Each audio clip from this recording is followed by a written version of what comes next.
Thank you for joining us at the Roundtable. Brought to you by Community Education Arts, a nonprofit organization based in Noblesville, Indiana.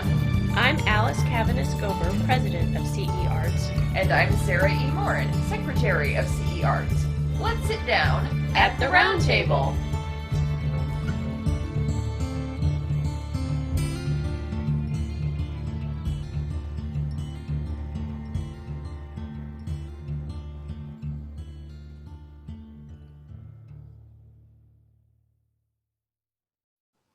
Joining me today at the Roundtable is Bekah Pollard. You're a visual artist, right?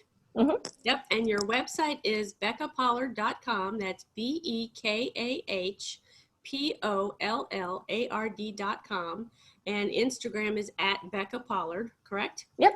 Yay. Mm-hmm. Okay. Well, I can see artwork behind you, so I'm so excited to talk to you about your artwork and everything that you do. But my first question for at the Roundtable guest is always the same. It's like, when did you first know that artwork was your destiny? I didn't discover a passion for visual art until I was in high school, but I've always been very creative since I was little. So my first love of art was dance. I started dancing when I was 3 and danced my whole life up until really just a few years ago. So that was my gateway into expression and just creating. So I did dance growing up, and then I did musical theater a little bit, but I'm an introverted person, so I didn't love that. Must have been a little hard. Yeah. Yes, I preferred exactly. I preferred all of the dancing versus having to speak on stage. Yeah. So I did that for a little bit, and then when I got to high school, when I was registering for classes my freshman year, I remember I met with my counselor, and she was saying, you have to pick 4 years of a language, or you could do 4 years of art and only 2 years of a language. And I was like, well, I know that I like to make things, I guess, and I don't know what language to take, so I'll do 4 years of art. And then after my first visual art class, it wasn't ever a conscious decision oh, I'm going to pursue this, but it was just I was in the art room constantly after that. You were hooked. Yes, exactly. Something called you to it. That's so interesting.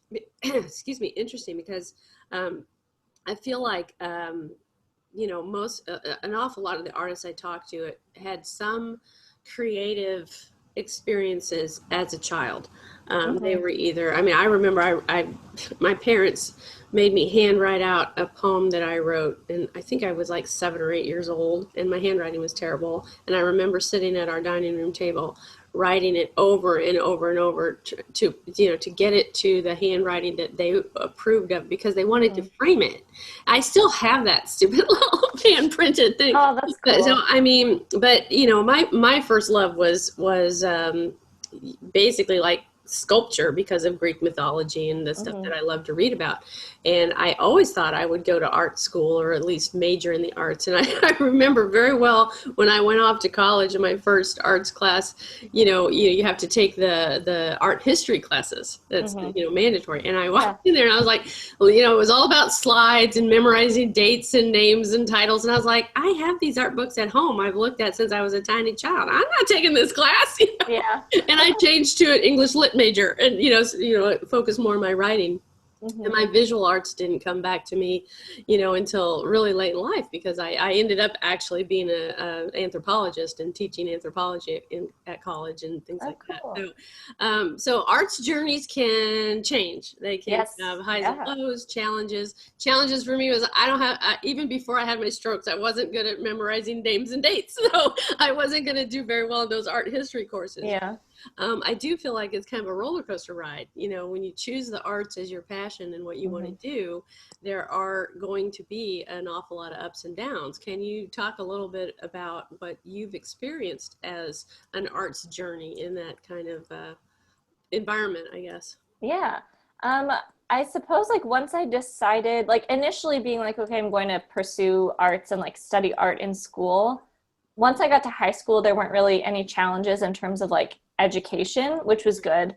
Up until that point, when I was in grade school growing up, I basically had no arts education, which now I am a teaching artist. So now as an arts educator, I'm that is so bogus. But so it was challenging initially to get into it, like I said, but then once I discovered it, I studied art all throughout high school, and then I studied it in college. I went to Butler University and majored in art plus design. So the like education part was good. And then I suppose since, you know, being a working artist, I honestly think one of the biggest challenges is like society's perceptions of what it means to be an artist, and this whole narrative of like the starving artist. Yeah. And that really frustrates me because, like, yes, it's a stereotype for a reason, okay, but like, for example, since I've graduated, I've had multiple jobs, like at a time, like 3 or 4 jobs at a time, which is another part of being an artist. But all of my jobs have been in the arts. So it's not that there aren't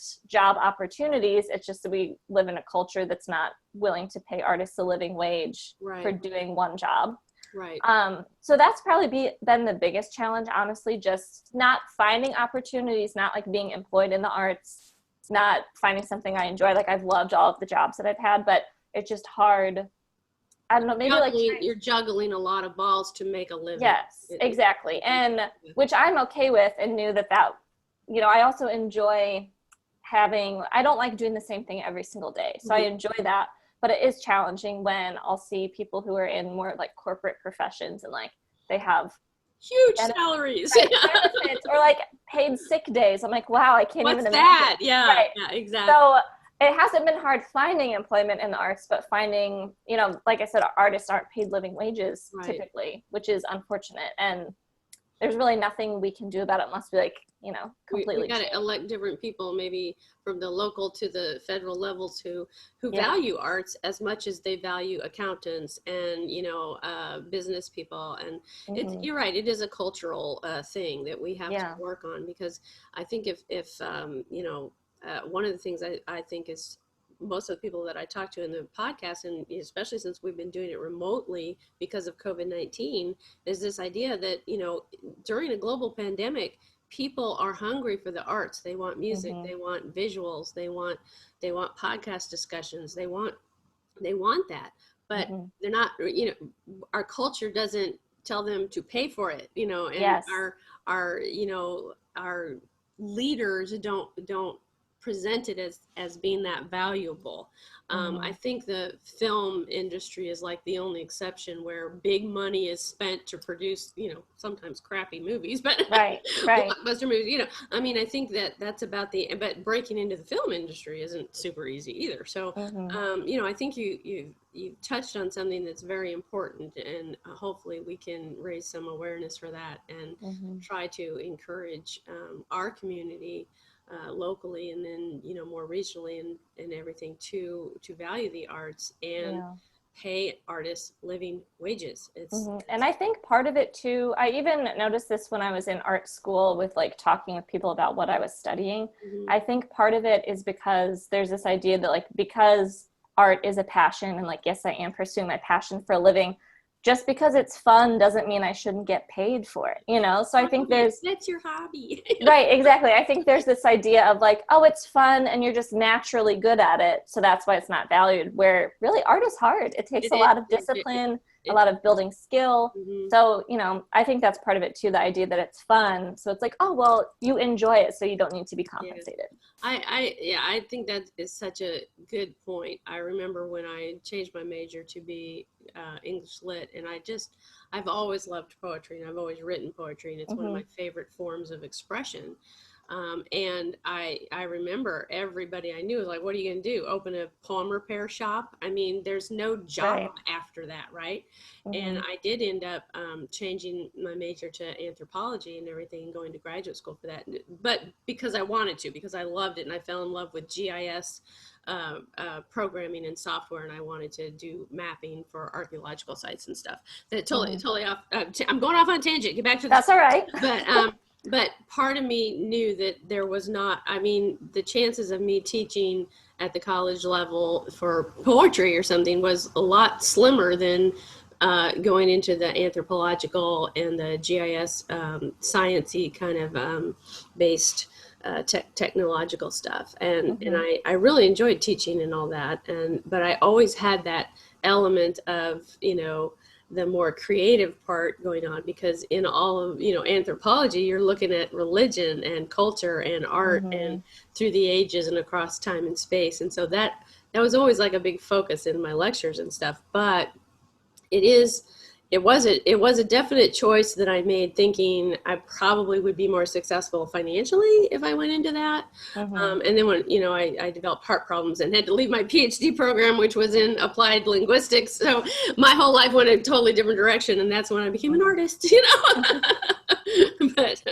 but I think that, knowing that you're pursuing art personally, your own personal art and teaching. Tell us just a little bit about that and how COVID-19 has impacted both of those personas or hats that you wear, if you will, because I think that's something that everybody's struggling with right now. So I'd like to hear what's going on with you in that regard. Yeah, so I am a teaching artist at the Indianapolis Art Center in Broad Ripple. Okay. So that's gone, like, teaching there has gone through like different phases of like how they've been handling everything. Sure. So at first, when lockdown was happening, like, classes were shut down, obviously, because it wouldn't be safe to, be having classes. So I wasn't teaching for 3 months, I think. And my other jobs had to shut down as well. So it went from like working 3 jobs, being super busy all the time, to like nothing. And I also love teaching, and it feeds my own art practice. So that was like really sad to be like, oh, I can't teach for 3 months. So teaching is learning, right? Yeah. Exactly. And then we started doing virtual classes. So I went back and was teaching virtual classes on Zoom. And I'm a painter, so I teach mostly painting classes for adults. And then I teach kids all sorts of stuff, just depending on what the class is. So then we started doing virtual, and that was a lot more kind of intuitive than I expected. I was anticipating it to be like very challenging and like kind of disappointing, because so much of art making is the community and being like, oh, hey, what are you doing over there? How'd you do that? But that actually, like, teaching virtually was great. Like, the actual instruction part felt very similar. The biggest difference was just, at the end of class, I'd be like, hey, so-and-so, can you hold up your piece? Yeah. Right, yeah. And then now we've entered into we have virtual classes still, but in-person classes too, but class size is severely reduced. Everybody has to wear a mask. Enrollment's lower than usual, so that's kind of a bummer. I mean, most of my classes still went, but I was supposed to be teaching nearly full time, and several of my classes got canceled. And obviously I did not anticipate that. So that's how the teaching there has been affected. But because I realized teaching virtually is, pretty good. The last couple months or so, I've been doing my own classes that I've been teaching, which I've done before, like in person, like private lessons, things like that. But I got a Zoom subscription, and I've been doing once or twice a month different 2D classes on Zoom. I just did one on Monday, actually. We did a color theory collage class, and I had about 10 people sign up. That's so wonderful. Yeah, so this positive is I realized I had a skill to teach virtually, and I'm going to keep doing that, because the main goal of the classes I've been doing on my own is just like making art that feels good, because the world is a lot right now. Right, exactly. So just trying to artist therapy for all of us. Yeah, exactly. Right. Yes. So that in my own like art practice, I've started doing those classes outside of the art center, Sure. focusing on just making stuff that feels good. And then in terms of creating, it's been through like phases. When everything first got shut down, I was like, okay, it's fine. Like, I had just stocked up on art supplies. I'm like, I'm good. Like, I'm an introvert. I'm okay. But I was just like so sad with everything happening that I worked on maybe 2 paintings the whole time. Like, I was spending a lot of time outside and writing. So I was still trying to do stuff, but it just, motivation was it was hard. Yeah, it's in some ways. And I had started a series of paintings like right before COVID hit that were like very emotional and challenging for me to work on anyway. I keep calling them my angry paintings. I was working on some angry paintings, and then coronavirus hit. I'm like, I don't need to like purposely make myself angry, because so I'm gonna like put that on the shelf for now. So at first I noticed like a real dip in my own art making, which I was surprised by, but I didn't want to force it because everything just felt so bad. But then since I've been teaching again, things have kind of picked up. I had a lot of people purchase things from me when everything first got shut down, which was wonderful. Just like little sketches or small paintings, things for maybe 20 or 30 bucks. But I had a bunch of people just through Instagram. I started posting them, and people would say, oh, I want this, or I want this. So that was wonderful. And definitely something I didn't anticipate, because I sell things sometimes, but not at that rate where, a bunch of people are saying, oh, I'll buy something. So that was wonderful. And then I've also had a few people ask for commissions as well. So I'm working on a commission now, and that's been good too. So I guess in my own art practice, at first it was nice because I sold some more things, but then I was like, I'm too sad to paint. And I'm like, I'm ready to paint again. And then people are interested again. It's so roller coaster. Yes, absolutely. Absolutely. Yeah. And I really admire that you adapted and found that the online teaching was something that you have a knack for, because a lot of the artists that I talk to, especially visual artists, have been super challenged with that. They want to do the online teaching. They're just not, they don't have a natural ability for it. It's harder for them. So I think it's great that you have embraced that in a way and met the challenges with it, that and you feel comfortable with it, especially since you're a self-described introvert. I think that's an interesting and positive outcome or happening that's going on for you in spite of all the COVID-19 stuff. And I definitely can relate to that roller coaster ride as an individual artist too. I think all of us kind of did a little bit of a mental shutdown, those of us who like to create, and that's our go-to expressive outlet. But then when you're dealing with something like what happens with COVID-19 and the worldwide effect of it, it's so overwhelming that it's very hard to process individual feelings amidst that global feeling and be creative with it. I admit I wrote some very maudlin poems and painted some really bad paintings that I'm probably going to paint over, I mean, it just, you adapt and you roll and you keep going, but every day is kind of like that little bit of a challenge as for a working artist like yourself. Like you said, it's not a hobby. It's not something you're doing willy-nilly. It's work, and it takes scheduling, and it takes dedication, and it takes focus. And when a global pandemic hits and everything we're used to is turned upside down and everything changes, to keep that focus and to keep that discipline is very difficult. And so I commend you for being strong enough and persevering. I think you've done a great job with that. Now, tell us what's on the horizons for you. The horizons, like there's plurals. We're in many universes. Yeah, that's fine. I'll take plural horizons. Lots of universes, Yes. So I'm going to continue doing my Zoom classes. So I'm doing another one. I wrote it down so I would remember. I'm doing another one on September 21st. It's a Monday. I'm going to teach an Impressionist painting class from 7 to 9 p.m. If anyone's interested, it's $15. The goal is to have it be accessible and, like I said, something positive, like give your brain a break and just paint. So I'll be advertising more of the Zoom classes on my Instagram. I'm going to keep doing those. I'm thinking I want to do them once or twice a month. So I'm definitely going to keep doing that. And then continue teaching at the Art Center. I'm hoping that class enrollment will pick up a little bit because I recently, once everything kind of opened up again, I had the opportunity to teach a lot more there. So I left a job that wasn't, it was a good job, but I was ready to fully dive into teaching since the opportunity arose. COVID-19, Right, exactly. So I'm hoping that picks up. But besides that, in my own art practice, I've returned to my angry paintings. I feel like I can handle that now. So I have been working on that series, and I have 2 pieces done so far. And when I'm done with that, I would love to show it somewhere. So just trying to keep working on that, still doing commissions. I also recently started training to be a yoga instructor. Oh, cool. And that has been a very positive thing that's also come out of the pandemic, because I've always wanted to do it. And I was like, now's the time, why not? So it is. And there's some wonderful ways to put art and yoga together. And I think exactly. Great, wonderfully suited for that, because you're already doing the teaching. You're already good at the Zoom teaching with art, incorporating yoga into that. I think you'll be great. I think it'll be great. I'm so excited.